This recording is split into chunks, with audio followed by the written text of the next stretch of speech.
ঝালকাঠি জেলা শহর থেকে ৫ কিলোমিটার উত্তর পশ্চিমে কীর্তিবাসা গ্রামে এই কীর্তিবাসা জমিদার বাড়িটি অবস্থিত।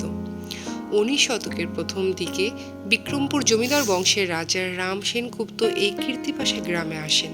এখানে তিনি তার ২ ছেলের জন্য ২টি বাড়ি নির্মাণ করেন। ছোট ছেলের বাড়িটি অনেক আগেই ধ্বংস হয়ে গেছে, আর বড় ছেলের জমিদার বাড়ির কিছু অংশ টিকে আছে। এই জমিদার বাড়ির জমিদার পুত্রকে বিষ খাইয়ে হত্যা করা হয় এবং তার স্ত্রীও তার সাথে মৃত্যুবরণ করেন। পরে তাদেরকে একসাথে সমাধিস্থ করা হয়।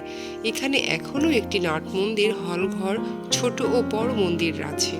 এই জমিদার বংশের দুজন বিখ্যাত ব্যক্তি হচ্ছেন রোহিণী রায়চৌধুরী ও তপন রায়চৌধুরী। এই জমিদার বাড়ির একটি অংশে রয়েছে প্রসন্ন কুমার মাধ্যমিক বিদ্যালয়, নাটমঞ্চ ও হলরুমে কমলীকন্দ নবীন বালিকা উচ্চ বিদ্যালয় অবস্থিত। আর মূল জমিদার বাড়ি ও দুর্গা মন্দির লতাপাতা জঙ্গলে জরাজীর্ণ হয়ে রয়েছে।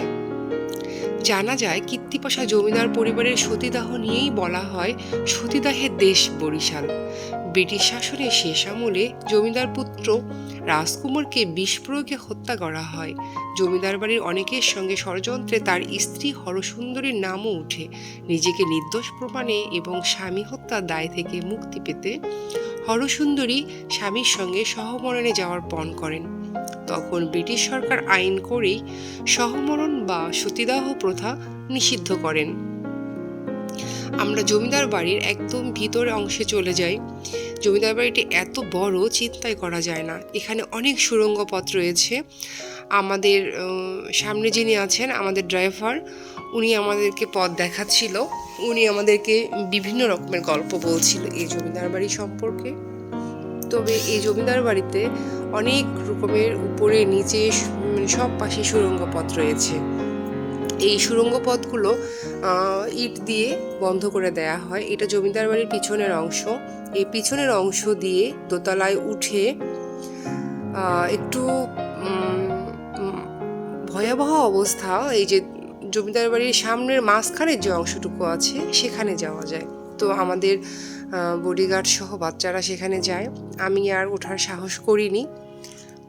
জমিদার বাড়ির পিছনের অংশ এই জায়গাটা বলা হয়ে থাকে এই পাশেই হত্যা করা হয় রাজকুমারকে। তো বাচ্চারা উপরে উঠেছিল, আমি উঠিনি, আমি একটু ভয় পাচ্ছিলাম। তার মধ্যে ওদের সাথে একটু পোজ দিচ্ছিলাম, ছবি তুলছিলাম। তো এই দেখেন, এইখানকার মেঝেগুলো পাকা ছিল, এখানে এখন কিছুই নেই।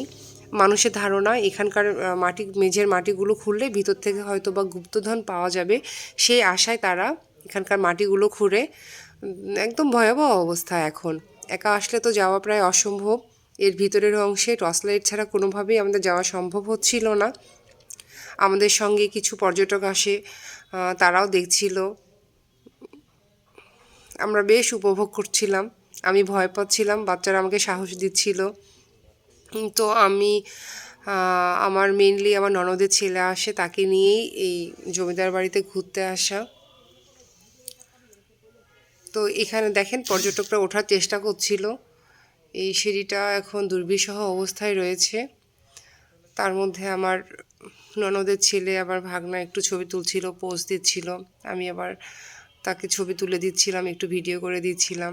এই তো, ভালো থাকবেন সবাই, সুস্থ থাকবেন। পরবর্তী আবার কোনো ব্লগে দেখা হবে। ধন্যবাদ।